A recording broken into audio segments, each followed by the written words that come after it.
Hello friends, welcome to my channel. ఈరోజు మనం ఈ వీడియోలో మెగా డిఎస్సికి సంబంధించిన ముఖ్యమైన మరియు లేటెస్ట్ అప్డేట్స్ గురించి అయితే మాట్లాడుకుందామండి. సో నిన్న జరిగిన ధర్నాలో అయితే కంప్లీట్గా హిట్ ఆఫ్ ఫట్ అని మాట్లాడుకుని కంప్లీట్గా ఫెయిల్ అయిందని చెప్పొచ్చు. ఎందుకంటే అభ్యర్థులు అనేది చాలా తక్కువ సంఖ్యలో వచ్చారు.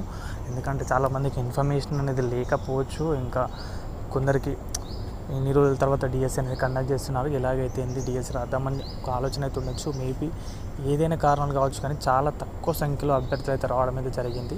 మంగళగిరికి సంబంధించి ధర్నా గురించి మాట్లాడితే సో కంప్లీట్గా దానిపైన ఎలాంటి ప్రభుత్వం అనేది రెస్పాన్స్ అయితే ఉండదు. ఏది కానీ ఎక్కువ సంఖ్యలో కానీ పెద్ద సంఖ్యలో జరిగినప్పుడు మాత్రమే రెస్పాన్స్ అనేది ఇస్తారు. కాబట్టి తక్కువ సంఖ్యలో జరిగింది, చిన్న సంఖ్యలో.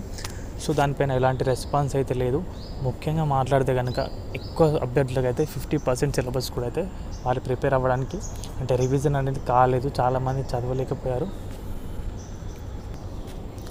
సో మరి మంత్రి లోకేష్ గారు మూర్ఖంగా ప్రవర్తిస్తున్నారా అనేది మనం మాట్లాడుకుంటే కనుక కొంతమంది దృష్టిలో అవును అని, కొంతమంది దృష్టిలో కాదు అని తెలుస్తుంది. ఎందుకంటే ఇన్ని రోజుల తర్వాత మెగా డిఎస్సి తీసుకొచ్చి వారు చెప్పినట్లుగా వచ్చే విద్యా సంవత్సరం నాటికల్లా పూర్తి చేస్తామని చెప్పారు. సో దాని ప్రకారం నోటిఫికేషన్ రిలీజ్ చేసి కంప్లీట్ అయితే చేస్తున్నారు.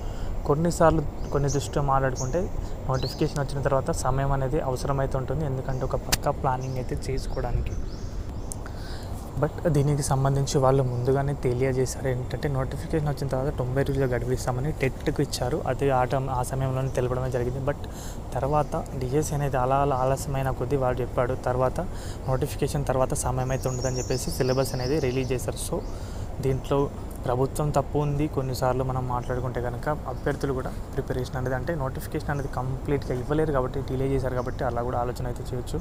బట్ ముందుగా నోటిఫికేషన్ వచ్చుంటే కనుక సమయం అనేది చెప్పిన విధంగా నోటిఫికేషన్ ఇస్తే కనుక సమయం అనేది చాలా సరిపోయేది. అందరూ కూడా ఒక ప్లానింగ్ తోటి ఉండేవారు. బట్ నోటిఫికేషన్ అనేది డిలే చేయడం వల్ల అభ్యర్థులు దాని పట్ల ఉన్న అంటే నమ్మకం అనేది పోయి తర్వాత కొంచెం ఎట్లయినా ఇంట్రెస్ట్ అనేది తగ్గుతుంది. సో అలా కొన్ని కారణాలు అయితే ఉన్నాయి మెగా డిఎస్సికి సంబంధించి. బట్ ఎలాగైతే ప్రభుత్వం నోటిఫికేషన్ అనేది ఆవేశం చేసిందో ప్రభుత్వం నుంచి కూడా తప్పుంది. కాబట్టి ఇంకా సమయం అనేది కనీసం ఒక 30 రోజుల గడువు అనేది ఎక్స్టెండ్ చేస్తే చాలా బాగుండేది. అభ్యర్థులకి ఒక మంచి సమయం అయితే దొరికేది. అదేవిధంగా నార్మలైజేషన్ విధానంలో టెక్లోనే కంప్లీట్గా ఫెయిల్యూర్ అయింది ప్రభుత్వం.